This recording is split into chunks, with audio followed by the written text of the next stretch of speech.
Para asatid dan asatidah juga begitu. Tetap jangan lupa untuk selalu mengisi dan meningkatkan yakni ilmu yang sudah kita ketahui.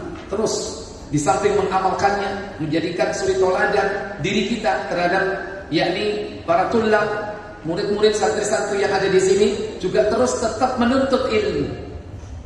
Jangan berhenti untuk menuntut ilmu. Sebelum nanti datang fitnah, maka ilmu yang sudah kita dapatkan segera amalkan supaya menjadi ilmu yang bermanfaat. Bapak Ibu, saudara-saudari sekalian yang dirahmati Allah Jalla wa Ala. Kalau sudah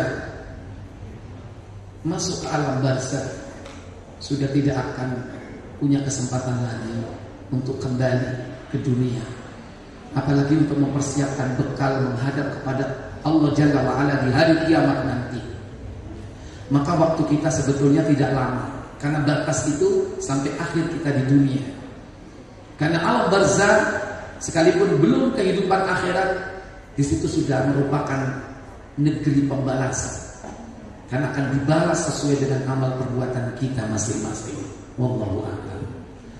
Mungkin ini yang bisa saya sampaikan sebagai pengantar pertemuan saya di tempat ini. Semoga bermanfaat dan semoga Allah memudahkan kita semua memahami dan mengamalkannya. Wallahu a'lam. Wa akhiru da'wana walhamdulillahirabbil alamin. Wassalamualaikum warahmatullahi wabarakatuh. Selanjutnya kita buka sesi tanya jawab ya. Mungkin ikhwan satu, akhwat satu. Ya, Safirah, fadhal Ustaz.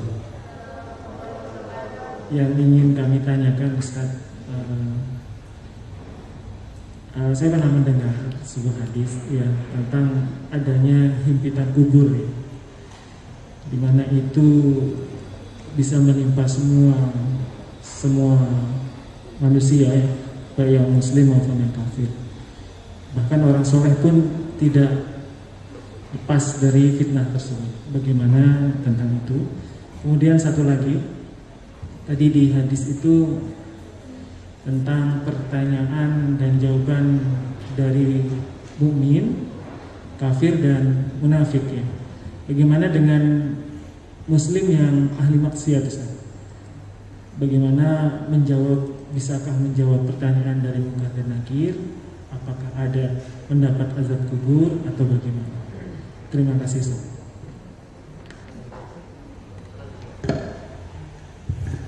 Baik.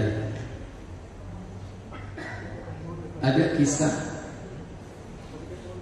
bahwa seorang sahabat Nabi SAW yang kematian syahidnya itu menggetarkan arsy. Tidak lain dia adalah sahabat Sa'ad bin Mu'ad. Sa'ad bin Mu'ad itu kematian syahidnya arsy bergoncang, dan kematiannya disaksikan 70.000 malaikat.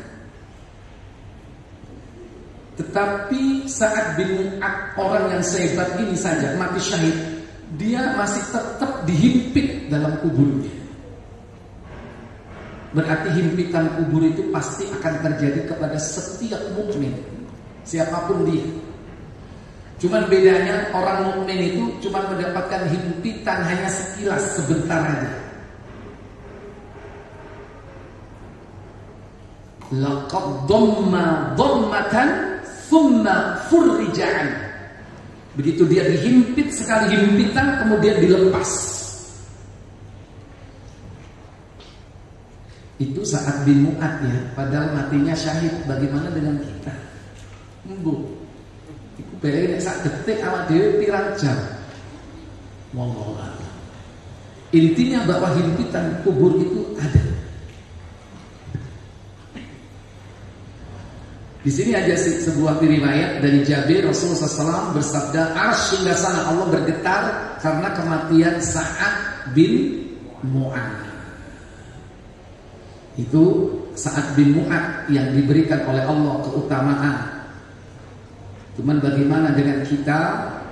Ya kita berdoa kepada Allah Tabaraka wa Ta'ala agar jangan sampai kita dihancurkan tulang belulang kita karena himpitan tersebut. Kalaupun dihimpit ya hanya sebentar saja. Wallahu a'lam. Tadi pertanyaan yang kedua apa tadi? Jawaban ahli maksiat. Oh iya. Kemungkinan kategori ahli maksiat itu termasuk orang yang akan disiksa oleh Allah di dalam kubur. Imam Ibnul Qayyim Al-Jauziyah dalam kitabnya Ar-Ruh, di situ disebutkan bahwa orang yang melakukan perbuatan maksiat itu akan disiksa di dalam kubur. Di antaranya ada 12 sebab. Di antara sebab yang 12 itu, yakni disebutkan dalam riwayat Bukhari. Saya tidak bisa menampilkan Bukhari di sini karena trouble. Rasulullah SAW pernah ketika selesai sholat bertanya kepada sahabat, siapa di antara kalian yang bermimpi hari ini? Saya. Masya Allah. Hari berikutnya Nabi SAW bertanya kepada sahabat, tapi nggak ada yang jawab. Siapa di antara kalian yang bermimpi hari ini? Tidak ada. Kemudian Nabi mengatakan, aku bermimpi malam ini. Tadi malam aku bermimpi. Mimpiku aku diajak pergi melakukan sebuah perjalanan ke negeri Palestina, Baitul Maqdis, bersama 2 orang dari kaum Musa, kaum Musa, yaitu wajahnya mirip Bani Israel.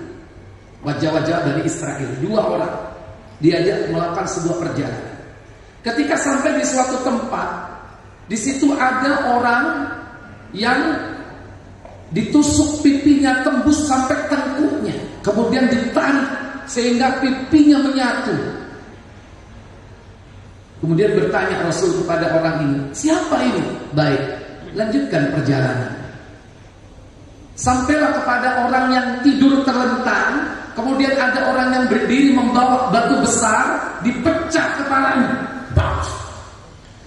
Begitu pecah kepalanya, batu terpelanting, dikejar, diambil, balik lagi ke orang itu, ternyata kepalanya sudah utuh. Dipecah lagi, batu terpelanting, diambil lagi, kembali, sudah utuh. Terus seperti itu dilakukan. Siapa ini wahai Fulan? Ditanya, itu 2 orang dari kaum Bani Israel, kaumnya Nabi Musa. Dia jawab, pergilah, ayo kita terus berjalan. Kemudian sampailah di suatu tempat, di situ ada seperti tungku api, tempat pembakaran. Di dalamnya ada tempat segitiga kerucut. Di dalamnya itu ada laki perempuan telanjang. Ketika api itu membesar, mereka pada berlarian sampai keluar dari tungku pembakaran itu. Setelah api padam, mereka jatuh kembali ke dalam. Terus seperti itu.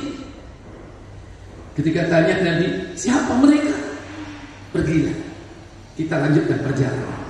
Sampailah Nabi di sungai nanah dan darah. Ada orang yang berenang-renang ke tepian mau menyelamatkan diri dari sungai itu. Kemudian ada orang yang berdiri di atas, menghardik dan menyumpal mulutnya dengan batu, jatuh lagi ke sungai itu. Dia pergi ke sebelah sana mau naik, disumpal dengan batu, jatuh lagi. Terus begitu. Selesai perjalanan, Nabi SAW kemudian mengatakan, siapa mereka itu semua? Kemudian dijelaskan satu persatu. Orang yang ditusuk pipinya, tembus ke tengkuknya sehingga bersatu kedua pipinya, itulah orang-orang yang berdusta. Dosa besar. Dusta itu dosa besar. Dan itu penyebab siksa kubur. Seperti itu. Yang kedua, orang yang dipecah kepalanya itu adalah orang yang diberi Al-Quran, dimudahkan dia membaca dan menghafalkan Al-Quran, tapi dia tidak mau membaca. Dia tidur di malam hari, siang pun demikian, nggak mau murojaah.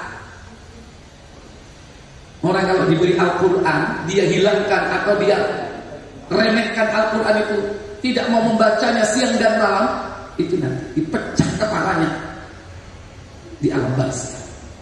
Yang ketiga, yang berada di tungku itu adalah pezina.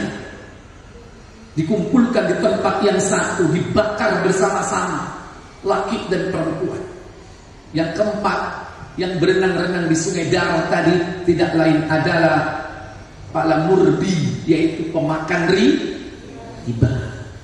Pemakan riba akan berenang-renang di sungai darah dan dia tidak akan bisa keluar dari tempat itu. Kemudian setelah melanjutkan perjalanan, kelanjutan dari hadis tersebut, aku diajak ke sebuah tempat pohon yang tinggi. Di pangkal pohon itu ada orang tua bersama anak-anak kecil. Kemudian diterangkan oleh dua orang itu, itulah Nabi Ibrahim bersama anak-anak yang meninggal yang belum balik. Anak-anak yang belum balik meninggal itu diasuh oleh Nabi Ibrahim. Kemudian aku naik lagi ke atas. Di situ ada tempat yang indah, berisi banyak wanita, anak-anak, orang tua dewasa. Naik lagi ke atas. Di situ cuma ada para pemuda saja, laki-laki, pemuda dan dewasa, anak-anak, wanita nggak ada. Kemudian ditanya, depan itu apa itu? Sedang menyalakan api. 3 ya. Pertama, ketika di tempat yang indah itu tidak lain adalah surga umum kaum muslimin. Di situ banyak laki-laki, perempuan, kecil, besar, tua, muda. Naik lagi surganya para syuhada, orang yang mati syahid. Makanya di situ cuma ada laki-laki, dewasa dan pemuda. Kemudian siapa yang di depan itu? Itu adalah malaikat Malik yang menyalakan api neraka. Kemudian ditunjukkan, wahai Rasulullah, itulah tempat. Rasul menengok ke atas, tempat yang tertinggi. Kemudian apa kata Rasulullah? Bolehkah aku ke sana? Belum. Anda masih punya usia, masih bersisa usianya. Nanti kalau sudah batas waktu ditentukan, baru Anda boleh ke sana. Kemudian hadis itu ditutup bahwa Nabi SAW sedang diajak oleh malaikat Jibril dan Mikail yang menyerupai kaumnya Nabi Musa. Dan itulah siksa kubur yang diterangkan. Kalau di penerbit KBC itu Bukhari nomor 712 tentang azab kubur itu. Dan azab kubur itu akan berlangsung terus sampai hari kiamat. Kecuali mungkin ada doa yang memintakan ampun bagi orang tersebut, baik dari anak-anaknya ataupun dari orang-orang muslim yang lain yang mendoakannya, itu bisa meringankan siksanya. Wallahu a'lam. Jadi pelaku maksiat tetap akan mendapatkan siksa di alam kubur. Termasuk juga sebab apa? Sebab karena istinjanya nggak bener, pipisnya nggak bener, sehingga ceboknya pun tidak sesuai dengan tuntunan yang diajarkan Nabi. 1, pipisnya tidak sesuai sunnah. Laki-laki itu jongkok atau berdiri? Saya tanya laki-laki.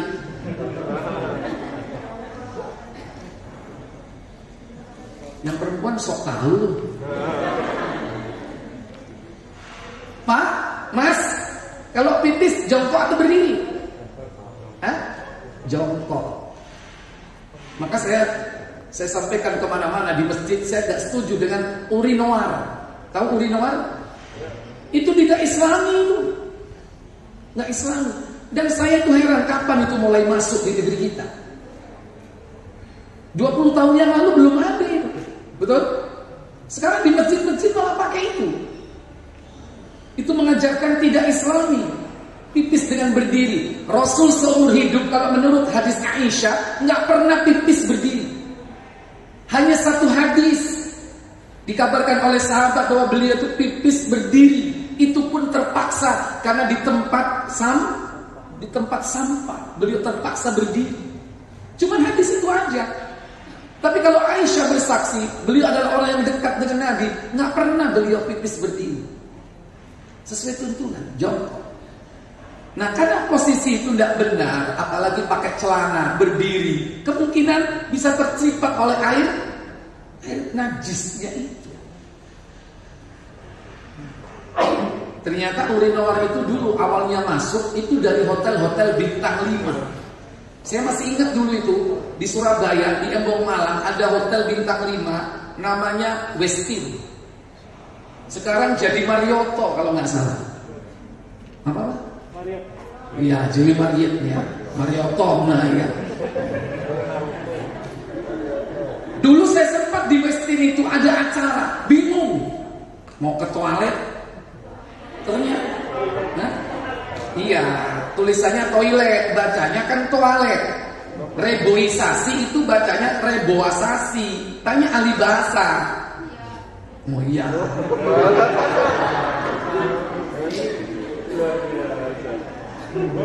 Ya nggak apa-apa, itu hanya sekedar tulisan nggak berarti, ya kan? Ya sudah. Yang penting orang paham. Oh itu toilet, gitu loh. Ya. Jadi waktu itu saya bingung. Kenapa? Setelah pipis nggak ada tempat, adanya yang seperti itu, nggak ada airnya. Ternyata apa? Airnya nggak ada. Itu airnya keluar kalau kita pergi. Jadi pakai sistem apa? Sensor. Bingung ini mana airnya. Begitu pergi keluar, orang-orang keluar airnya. Akhirnya apa? Miring-miring supaya dapat air. Supaya nggak kena sensor, miring. Supaya airnya keluar. Dan akhirnya ceboknya dengan air keluar itu. Waliyadzubillah. Gimana cara cebok yang benar? Penyebab salah satunya siksa kubur itu adalah apa? Karena masalah istinja. La yastatiru fi baulin. Tidak menghalangi dia dari air najisnya itu. Entah mungkin cara istinjanya yang tidak benar, juga cara pipisnya yang tidak benar. Kadang di tempat terbuka, di tengah jalan, silakan asal istinja dengan benar di tempat yang aman. Kadang-kadang enggak, mepet ban. Biasanya laki atau perempuan? Hah? Laki-laki, ruai. Kadang-kadang juga nggak pakai cebok. Dan cara istinja nggak tahu pakai batu, karena belum pernah diajarkan. Kalaupun pernah diajarkan teori, belum pernah praktek. Antum sudah pernah praktek istinja pakai batu? Ngapain Ustaz? Air banyak. Tapi perlu sekali-sekali mengalami seperti itu. Dan batunya harus berapa? Berapa? Sunnahnya 3. Jangan batu akik.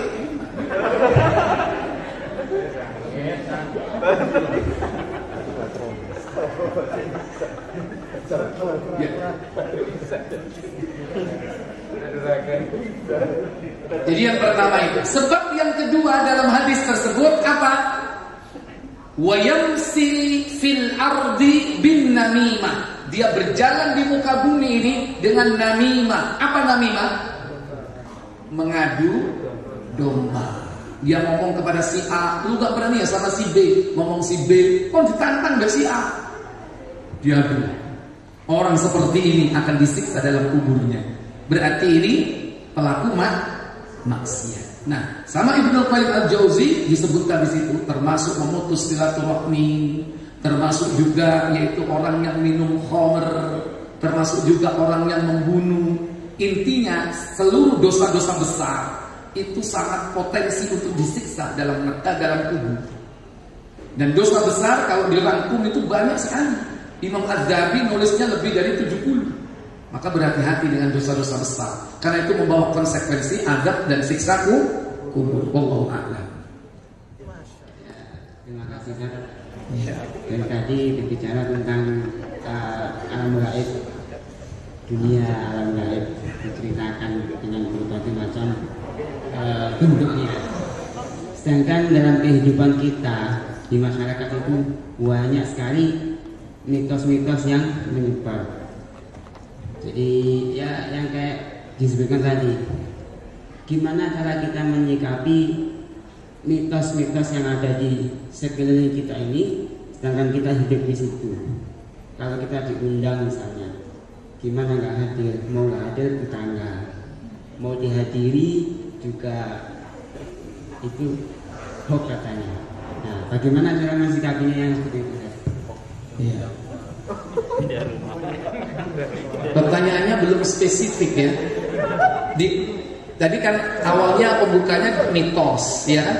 Terus tahu-tahu diundang untuk mitos, begitu maksudnya? Gimana maksudnya? Belum spesifik, ya. Contoh mitosnya kayak apa, terus diundang acara apa, gitu ya? Coba. Belum spesifik, silakan. Ya mungkin diundang seperti acara selamatan atau yang lainnya, atau pindah rumah gitu, Ustaz. Itu gak nyindir konsol nih, nah. Dan lain sebagainya.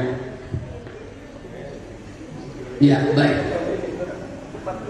Islam itu agama yang sempurna. Dia meliputi i'tiqad, kemudian hukum syariat, bahkan ritual atau ubudiyah, bahkan meliputi juga tentang muamalah, bagaimana berhubungan dengan sesama muslim, bahkan non muslim. Ada juga yakni perkara-perkara adab, etika, akhlak. Itu juga bagian dari Islam. Intinya Islam itu mengajarkan segala aspek hidup, bersumber dari Al-Quran dan Sunnah sesuai pemahaman para sahabat. Ikhwan. Jadi kalau ada i'tiqad yang berkembang di masyarakat tapi tidak bersumber dari i'tiqad Islam, maka kita nggak perlu meyakininya. Mati nek 40 dino pamit, glodak untuk bangun pamit, padahal kucing. Mitos nggak itu? Mitos tidak? Mitos. Banyak mitos-mitos di masyarakat itu. Dalam bahasa Islam itu termasuk tatoyur. Tatoyur berasal dari toyrun, burung. Kenapa kok burung?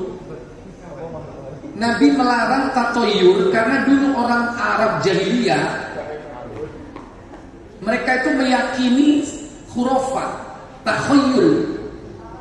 Kalau mau keluar rumah supaya selamat, dia itu melepas burung, diculno. Kalau belok ke kanan baik, kalau belok ke kiri buruk. Begitu belok ke kiri nggak jadi berangkat. Itu salah satu bentuk tatoyur. Nah, tatoyur itu kadang sesuai dengan tradisi-tradisi lokal. Contoh kalau di negeri kita suara burung ngomong wah kakak, wah iki arep ono wong. Nah, mitos nggak itu? Mitos. Nggak ada burung, tiap hari ada orang mati nggak? Ada. Apalagi yang berkaitan dengan burung. Rumahnya kalau dihinggapi burung hantu, berarti nggak lama nanti ada yang kena musibah atau meninggal. Mitos. Ini. Dan bukan hanya burung. Ya. Bukan hanya burung tapi juga binatang yang lain. Contoh tekek, soge,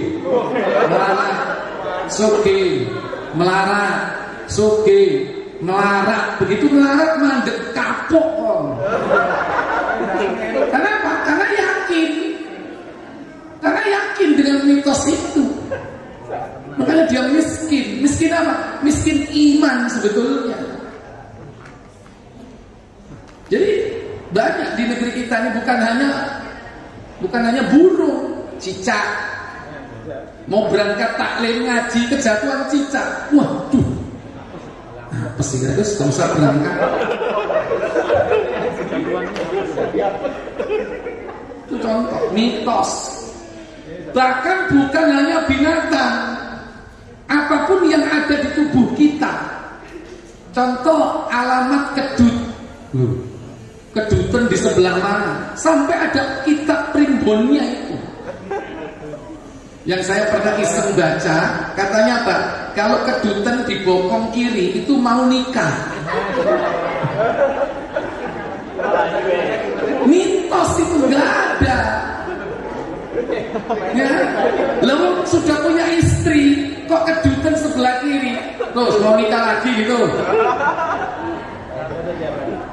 Mitos, nggak ada seperti itu dalam Islam, ya. Bukan hanya ada dalam tubuh kita, termasuk dalam lingkungan kita. Keyakinan terhadap angka.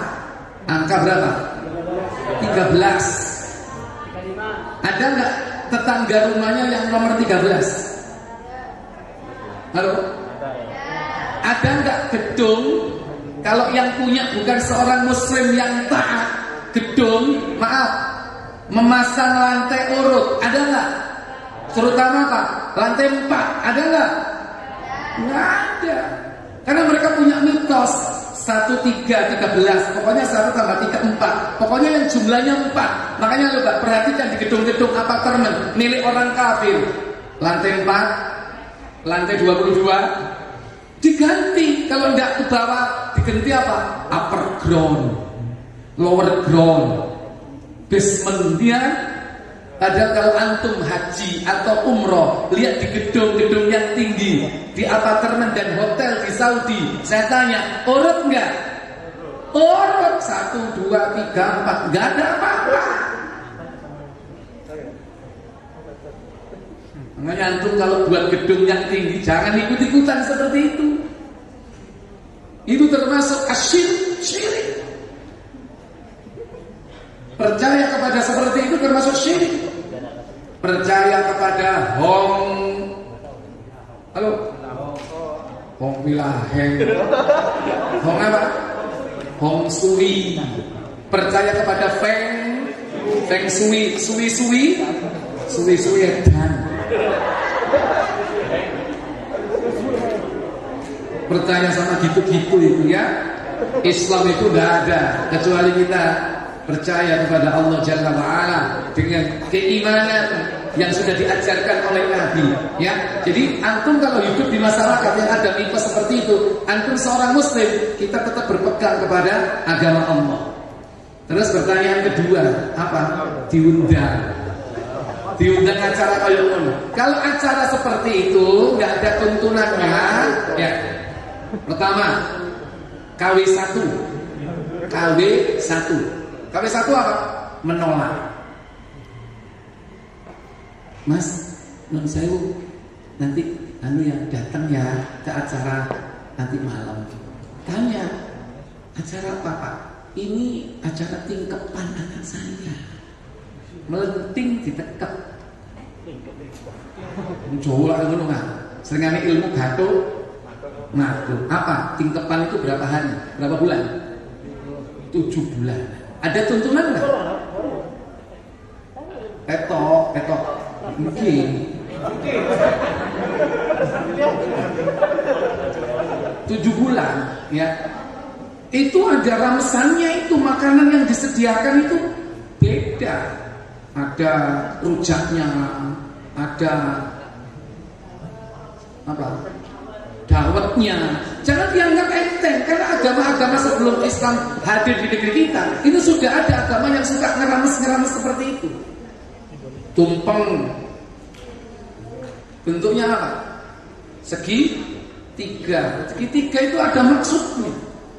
Apa? Trimurti, 3 dewa, Brahma, Wisnu, Siwa. Makanya bentuknya segitiga. Jangan dianggap remeh. Makanya namanya kembang telon 3. Ya. Apa kembang telon? Melati, mawar, kenongo. Melati warna putih, simbol Dewa Brahma. Kenongo merah, mawar adalah simbol Dewa Wisnu. Kuning adalah simbol Dewa Siwa. Makanya ditaburkan, dibuang di perempatan. Itu maksudnya supaya diberkati oleh 3 dewa, Trimurti. Sampai enggak ngerti maksudnya, makanya kadang apa ikuti-ikutan. Tumpeng juga begitu. Kenapa bentuknya segitiga? Ya itu 3 dewa. Dan lihat warnanya. Kuning tadi simbol dewa apa? Siwa. Merah apa? Lombok. Orang Lombok enggak? Simbol dewa Wisnu. Putih apa? Banyak. Ndoke putih. Terus dionceni. Ya, itu simbol semua. Antum kan nggak tahu. Yang ngomong begini bukan saya. Saya juga belajar dari mantan pendeta Hindu. Dan itu ada di dalam kitab Weda mereka. Loh, kita Muslim yang nggak ngerti ikut-ikutan. Loh, suka kuning enak. Yo gak apa-apa, tapi bentuknya itu bal. Ojo kerucut, gayung koyok bal. Ya, mari kita tulisan Juventus dulu.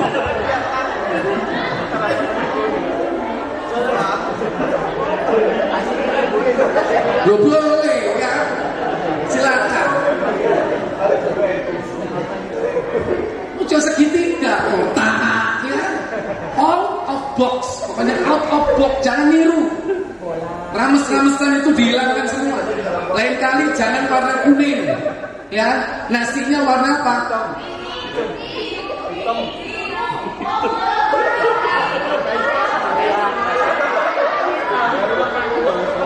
Ini jurusan kuliner gitu aneh. Ya, silakan dengan warna lain, tapi yang alami, bukan hanya kunir ya. Mungkin pakai warna merahnya buah naga.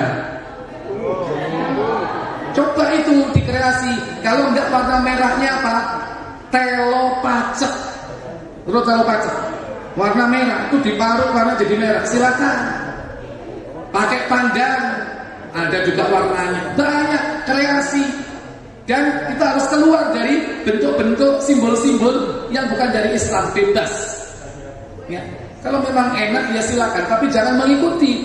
Kenapa? Karena Nabi bersabda, "Man tashabbaha biqaumin fahuwa minhum." Siapa yang menyerupai suatu kaum, maka dia sama seperti kaum itu.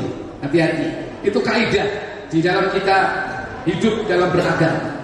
Jangan niru-niru. Nah, kalau seperti itu KW1, Ustadz Firdaus KW1 menolak. Lu acara tingkepan, mungkin gak mungkin deh. Lu betul sakit duki. Oh.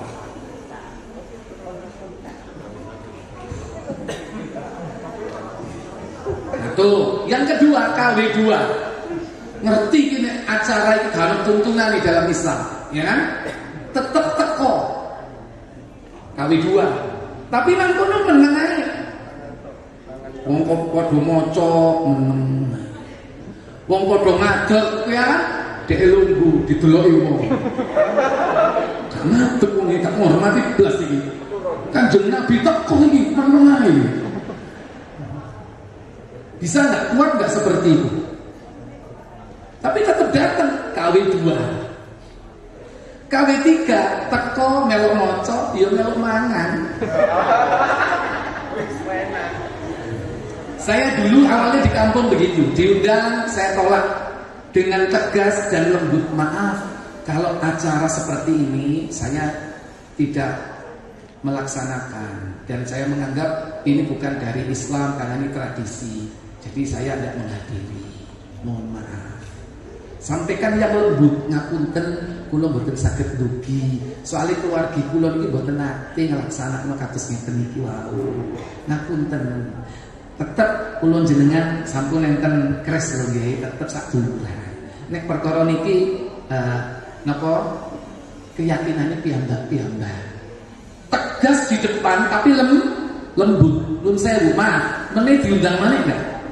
Meneh diundang maneh enggak? Enak, enggak pakai ilmu kita. Enggak pakai ilmu. Yang pakai ilmu itu kita enggak tegas. Kadang-kadang enggak teko. Alasan lunga, alasan ono rapat, alasan nang dulur, akhirnya ke-16 bingung golek alasan. Iya kan? Akhirnya apa? Tetap ngilang, berhasil, tapi panganane teko. Ya kan? Begitu panganane teko, nek diundang gak tahu teko, panganane gelem, jadi fitnah enggak? Jadi fitnah enggak? Makanannya mau tapi diundang atau datang. Fitnah enggak itu? Fitnah. Delok iku tangga 11. Iku lho wak dos iku. Apa kok? Iku gak tau teko diundang, tapi badokane gelem. Nun sewu lho, ini ucapan yang pernah saya dengar seperti itu. Ya, nek diundang gak teko tapi apa? Ikune gelem. Sakit kalau disitukan itu. Oleh karena itu kalau kita nggak berkeyakinan ada acara-acara seperti itu, sampaikan kalau kita tidak mengikuti, tegas tapi yang lembut. Dalam perkara itu saja. Tapi dalam perkara lain kita tetap baik, tetap bermasyarakat, bertetangga dengan baik. Kalau ketemu ya bertegur sapa. Kalau mereka bersikap lain, kita tetap memperbaiki.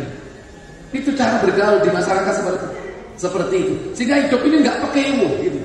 Karena kadang-kadang kita ini diundang tapi bertentangan dengan hati kita. Sering nggak seperti itu? Sering. Ya, wallahu a'lam. Ini sedikit bekal untuk kita nanti hidup di dalam masyarakat. Sudah pas jam 3, fadhal, silakan sholat asar. Saya tadi sebetulnya sudah jamak ya, karena ada niat safar.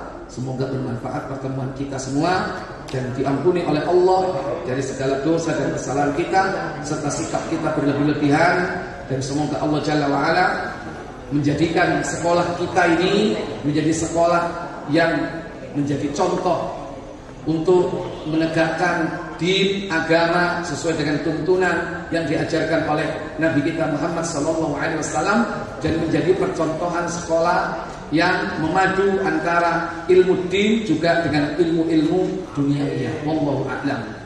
Dan berdoalah untuk kejayaan dari agama kita dan bersabar dari segala macam ujian yang akan kita hadapi di masa yang akan datang. Kita tutup dengan kafarat majelis. Subhanakallahumma wa bihamdik asyhadu an la ilaha illa anta astaghfiruka wa atubu ilaik. Wassalamualaikum warahmatullahi wabarakatuh. Waalaikumsalam warahmatullahi wabarakatuh. Diberikan oleh Ustaz Abu Jundi. Mudah-mudahan apa yang diberikan bermanfaat kepada kita semua. Sementara ini kita langsung persiapan untuk sholat asar. Syukur Ustaz. Ahlan wa sahlan bikum fi ma'had al-mahira al-islami al-alami malan.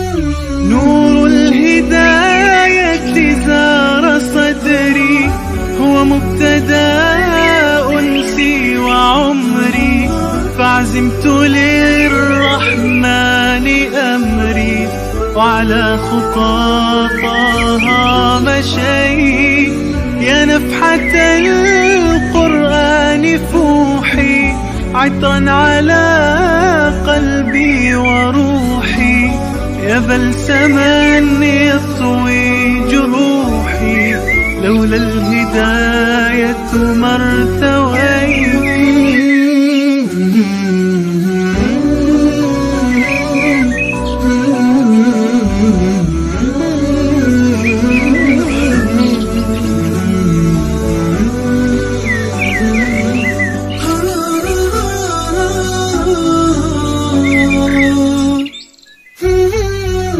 كم عشت والتفريط عادة ما ذقت في الدنيا سعادة حتى اهتديت إلى العبادة يا راحتي لما اهتديت سبحان من عدت إليه بسطت لنا كلتا يديه ألقيت أوزاري